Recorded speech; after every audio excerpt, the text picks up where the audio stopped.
I've got a thought for you. Have any of you ever written yourself a love letter? Well, probably not, you know. A lot of us are sisters and daughters and mothers and grandmothers and aunties.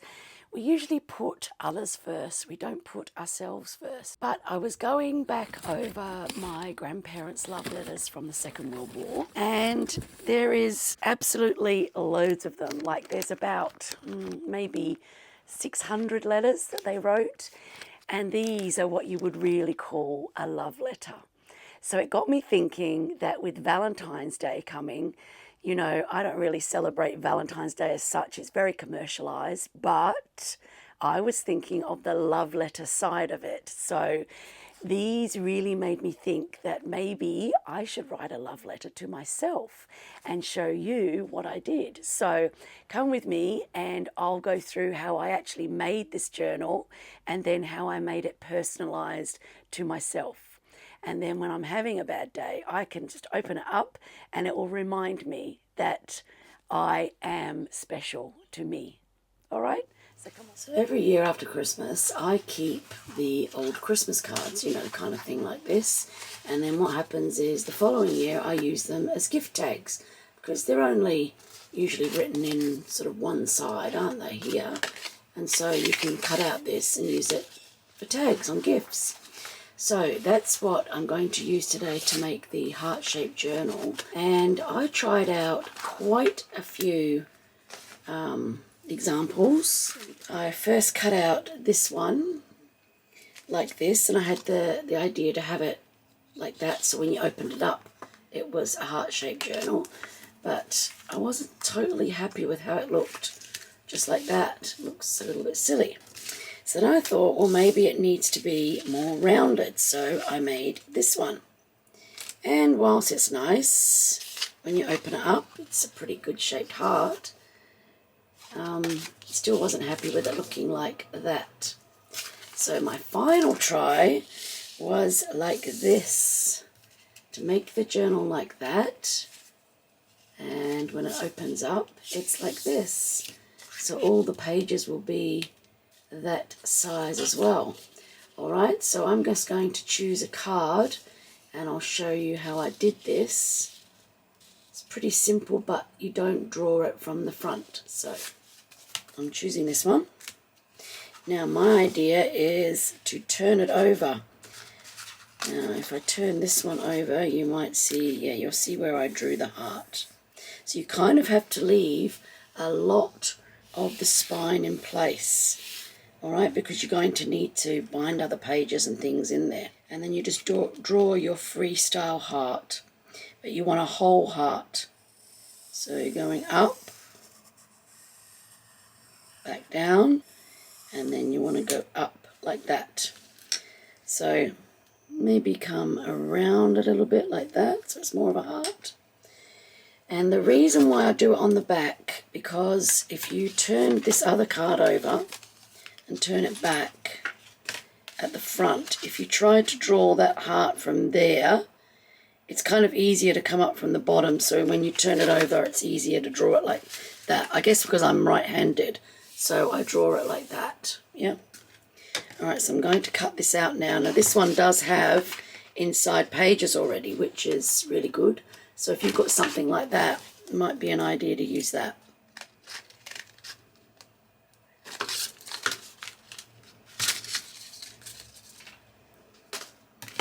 It's cute, it's got hugs written on the back. Alright, so there we end up with our journal. And if we open it up, we've got some pages already in there. That one's stuck down a bit, so I might stick that down. But you can see that we've got the shape of the heart. And now what we need to do is to decorate it. So I'm just going to get a couple of pages that I had in mind for this, and then I'm going to sew them in here. I'm not sure if you remember, when I went to Glasgow, I got a great big pile of papers, and these were in them. They're from an old book. It just says The Art of J.W. Waterhouse, but they're just illustrations, but I think they fit for Valentine's Day or a heart-shaped journal. So I'm going to use my journal cover and pages as a little bit of a template and cut out some of these pictures. Nothing ever felt as good or as easy as when we were young. Oh, though I felt misunderstood, it was a pleasure running away with you.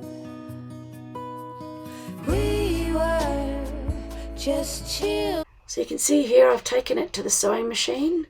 Now I'm just going to ink the edges. And what I'm trying to do as I go along is just add layers, add layers, add layers, and trying to make it not look like a flat card. So as I'm doing all of this, I'm thinking about how I want it to look and whether or not I want to sew in the signatures. But in the end, I just decide to do a little sewing machine down the middle because it's not that thick.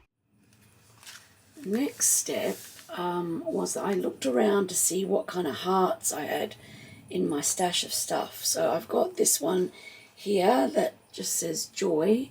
I think it came off the back of a little pin cushion or something, so I've kept that. I could cut that out, but it looks more Christmassy than anything else. This one's way too big. Came off of a bag that I pulled apart. But then I found this one. This is sort of padded, and it's just an old ornament, I believe. I think I got it for about $1. And I thought if I take these bits off, yep, there we go.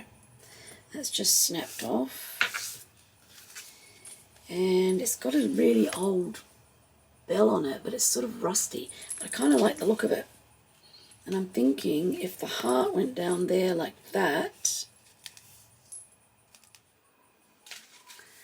and look at that, I sewed it onto the front of the journal. So inside you're just left with like a heart outline, but on the front it just looks really cute. It's all sort of puffy and really adds to the cover. Loving that. You see there? Alright, let's move to the inside decoration now. Now some of the pages are a bit blank inside, like these ones. Others are perfectly fine like that, but obviously I might want to cover over some of the things. And so I was thinking of using some nice paper. This one's called Oriental Fusion. They're 12 by 12s, but I was going to cut out, but they're sort of dark and sultry like you would get in a romantic sort of setting. I really like that. I think that's gorgeous. So I might use that. Another one did I like in here? Yeah, not that one. This one. I think that would look really nice with the colourings on the journal. So yeah, I'm just going to do a few pages with those, put onto the edge of a page, and that should give me my shapes that I need. So pretty easy to do. So I'm going to do a few of those, and then I'll move you to the next step, which is really sweet.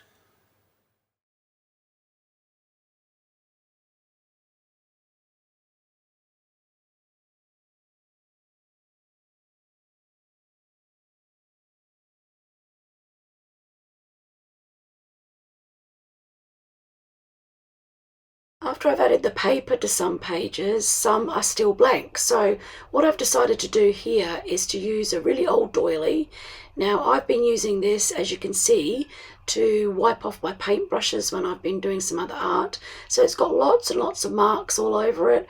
I love the idea of that. I want this to be a raw kind of love journal to myself. So I don't care about these bits being like they are.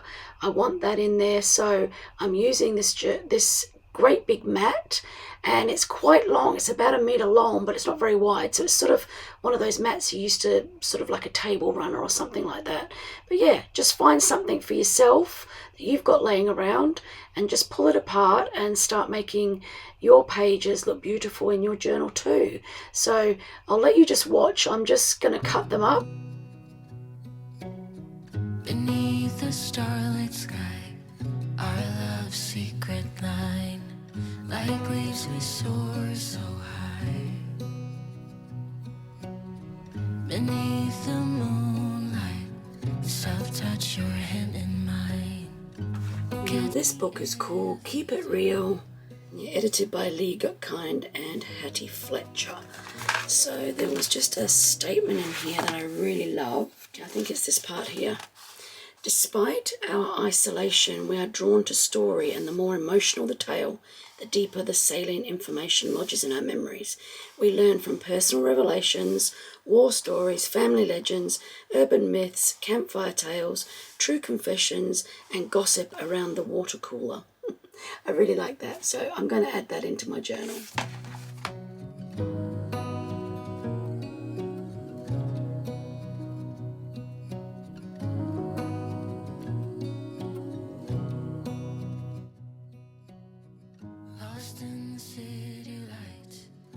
Alright, let's have a little flip through before I personalise it. So you remember the heart that I put on, and I've done Posca pen around the outside. And then the back, I've stuck that on, but left the image of the lady. Alright, and inside I've stuck a fabric heart here. I'm going to cover this up. I've got some paper here, another fabric heart there. This page I've painted. More paper, more of the doily there with the girl, but I didn't want the girl covered up. More paper, another image there, which I'm probably going to write down the side here. More hearts. There's a little tiny pocket there, which I'm going to stick a note into. And then another fabric heart, more paper, and we're back to the back. All right, so let's move on to the next phase, which is personalising your love journal. And I'm going to show you what I've chosen to do. And you can copy that or you can do it differently. So let's get started. So to personalise mine, I've chosen a poem by Emery Hall called I Have Been 1,000 Different Women. I guess we can all relate to that, hey? And I really wanted it to be sort of raw looking. And so what I've done is I am writing that poem out, but on the rest of this table runner. And if you keep watching, I'll show you how it turns out and then how I put that into the journal. You can see I just wrote them out really rough in just a red Sharpie onto the rest of the doily, which is probably linen. Don't know, hasn't got a tag on it. But I wanted it to be raw, okay, because our feelings are raw. We go through a lot of raw experiences, and this poem just says it all for me, and that's what I want to put in my journal, so that when I pick it up, if I'm having a bit of a low day, I can read through it, and I can make peace with all the women that I once was. You know, it's all a journey. It's all a journey. So let me get these stuck in now, and then I'm going to give you a final flip through of what my love journal to myself actually looks like. I really love this candle. My sister bought it for me. It's one of the Woodwick ones. It's called Coastal Sunset. I really love it. So let's have those things going while we just go through this little journal. Now, the tie on the side is just what's left from around the doily that I pulled apart. All right, so that's nothing special. And I wanted it to be raw looking like this, because I think sometimes we have our raw days, don't we? And, you know, it kind of just fitted in with it. Now, you remember I put the heart on there, the padded heart. You can see it's padded. Now, what I thought I might do is some slow stitching on this heart, but when I went to look in my box, I don't have any red embroidery thread. So that will be something that I do get and keep adding to it. And then on the back, I've got that little bit that I took out of the book. Remember that? And then there's the illustration of the lady in the flowers. All right, let's have a look inside. So I've written here, die, remember to show yourself grace. So when I pick this up and I'm having a bit of a low day, that's what the first message that I'll see. And then remember that I wrote out this poem by Emery Hall. It is called I Have Been 1,000 Different Women. And I'm sure we can all, I don't know, sort of identify with that, I guess. So let's have a look. Make peace with all the women you once were. Your teenage self. Lay flowers at their feet. Offer them incense and honey and forgiveness. Honor them and give them your silence and listen. And I've just done some art on these pages. Bless them and let them be. And this part here is from the doily, so I cut it out and stuck it on just to give a little bit of depth to the page. And it's got some beautiful embroidery on it. Somebody's taken a lot of time to do all of that, so I really love that. For they are the bones of the temple you sit in now. So beautiful, isn't it? And I've got a little pocket here and a little card, and I've written you are enough. It'll be another little reminder when I open it up. And I just took the gold Posca pen here and did some swirls. It's a little bit more of the doily there. Just another heart. For they are the rivers of wisdom leading you towards the sea. And of course that's by Emery Hall. So, so beautiful. Another fabric page here. And then I got this postcard and I cut out another heart. And on it I wrote, always remember on the dark days, 3 wee ones love you. Talking about my grandchildren, of course. So yeah, that is my love heart journal to myself. So what I shall do is, if I'm having a little bit of a wobbly day, not feeling 100%, or doubting myself, or a million other things that come into our minds as women, then I'll be able to get this out and have a little look and hopefully buck myself up. So I hope you've enjoyed that.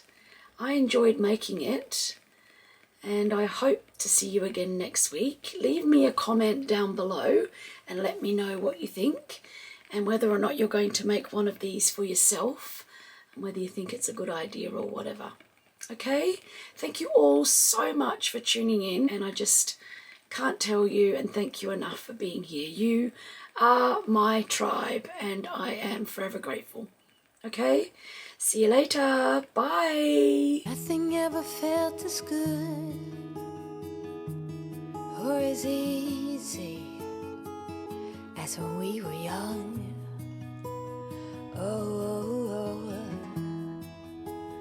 Though I felt misunderstood, it was a pleasure